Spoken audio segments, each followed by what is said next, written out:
Okay, magandang umaga sa inyong lahat, mga kababayan dyan, Luzon, Visayas, Mindanao.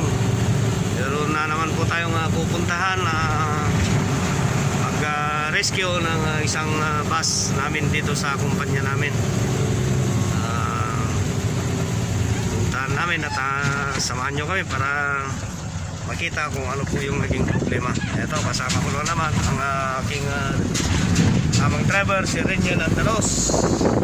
Hello guys, good morning. Okay, ayan. Tahan natin guys. Let's go.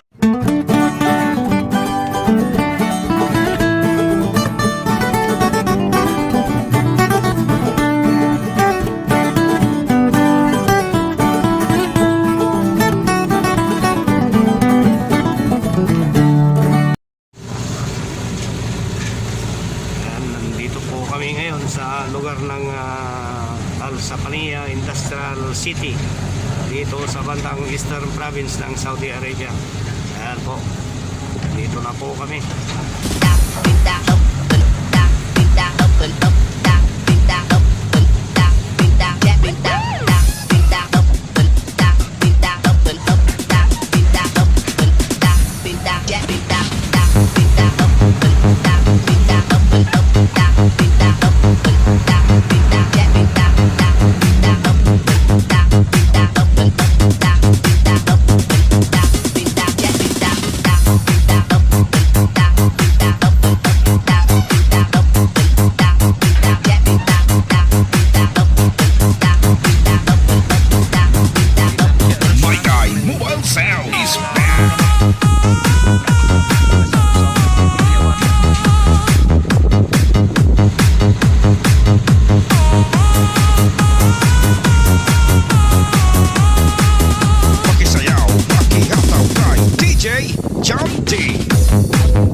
Ito yung aming i-rescue.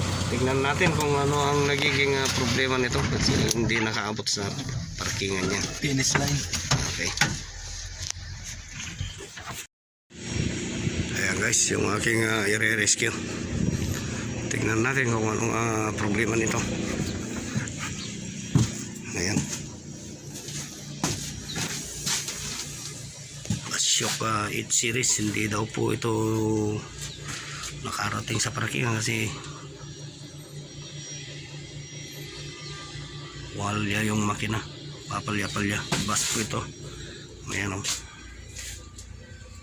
Ayan.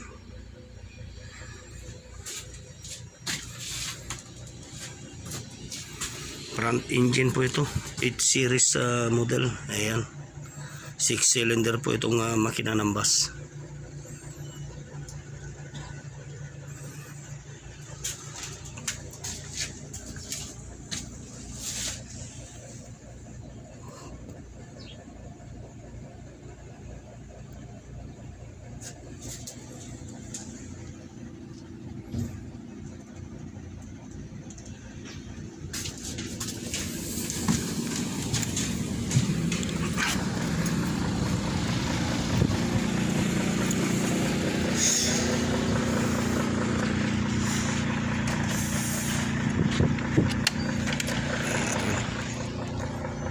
Dinalhan ko na ng fuel filter guys kasi sigurado direct na ako sa fuel system guys na mag-troubleshoot. Ayan.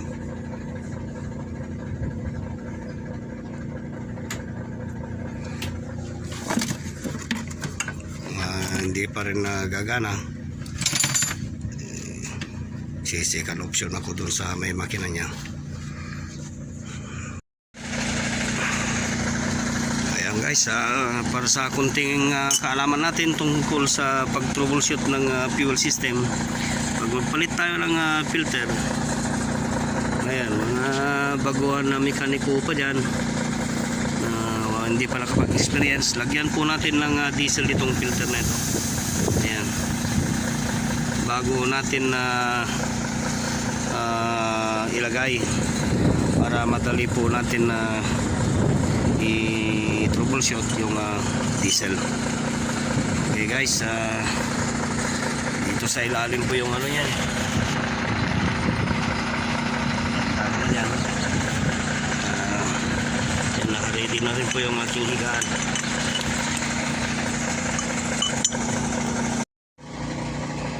Ayan po, sa ilalim na po ako ng sasakyan. Yan po yung kanyang fuel filter. Ayan.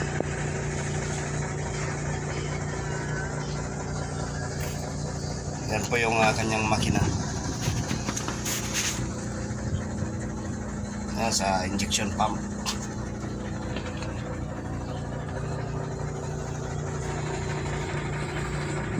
Ayan. Kasi direct to the point ako sa fuel filter, kasi ang sabi ng driver ay habang tumatakbo pumapalya-palya po yung andar ng makina, kaya dito siguro sa may fuel filter.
Guys, palitan natin ng bago. Ha?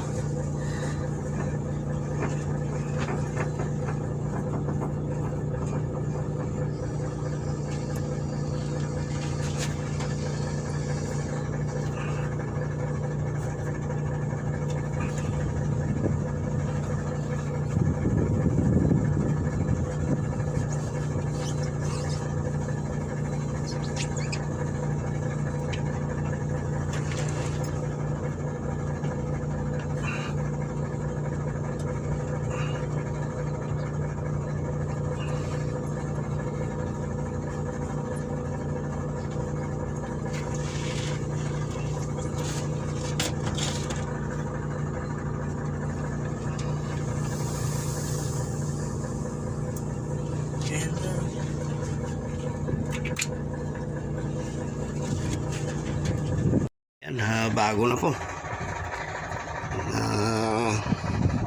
Pagka ipinalit dyan, pagka nagpalit ng filter, hindi na po kailangan gamitan ng filter belt. Pwedeng hand tight na lang po ang gagamitin, kasi may rubber naman po yan. Okay, i-troubleshoot na natin sa may injection pump. At baka sakaling under na po ito. Ayan. Ayan. Pagkatapos na kargaan, i-bleed natin po yung injection pump dun po sa manual pump. Ayan, ayan.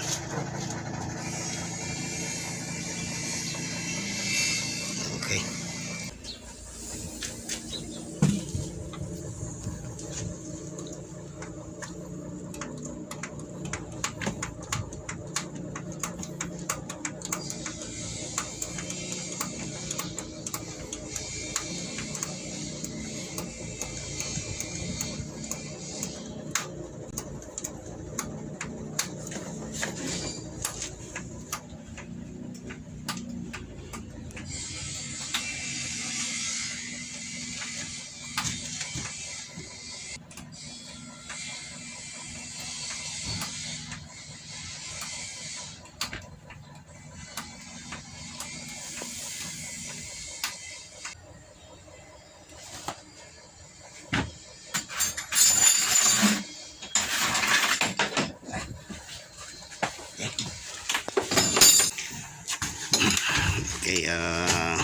bago natin i-start ang injector po ay kailangan po natin magbukas ng isa kahit saan. Ito, magbubukas tayo bago po i-crank i-start.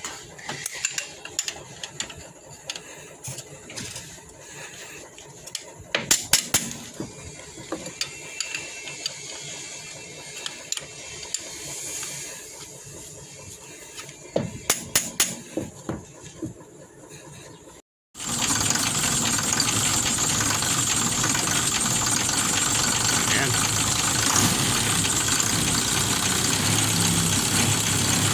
Okay guys, ganun lang po kasimple yung mag-troubleshoot natin ng fuel system. Ayan, umandar na po. Kailangan po natin magbukas ng isang injector para sure tayong umandar. Okay, maraming salamat guys sa inyong panonood. Ayan. Ayan po, umandar na po yung sinervisan nating makina. Ayan. Oo. Ganun lang po yan kasimple tungkol sa troubleshooting ng fuel system. Pag ito ay nag-fuel locking, fuel lock, ganun lang po ang gagawin natin. Okay, mga kasamaan po mga mekaniko, mga baguhan pa, ganoon lang po, kunting troubleshoot lang ang ating mapapanood. Okay na. Okay guys, maraming salamat muna sa inyong panonood.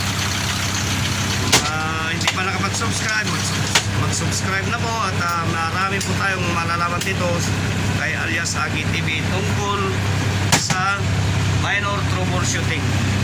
Okay guys, maraming salamat po rin. Shout out muna sila Ignacio Santa Ana, ang lever crane namin, operator ng lever crane dito sa aming kumpanya. Sila Jerry Tubakder, Ray Isquera, Rico Calupe, at si Mr. Raso. Maraming salamat guys sa inyong panonood. Hanggang dito na lang po, Luzon, Visayas, Mindanao. Mga viewer sa Bandang Kuwait, tsaka dito sa Saudi Arabia, maraming salamat po sa abala at panonood sa aking YouTube channel. Okay, maraming salamat guys. Saan ka man sa mundo, mabuhay po kayo.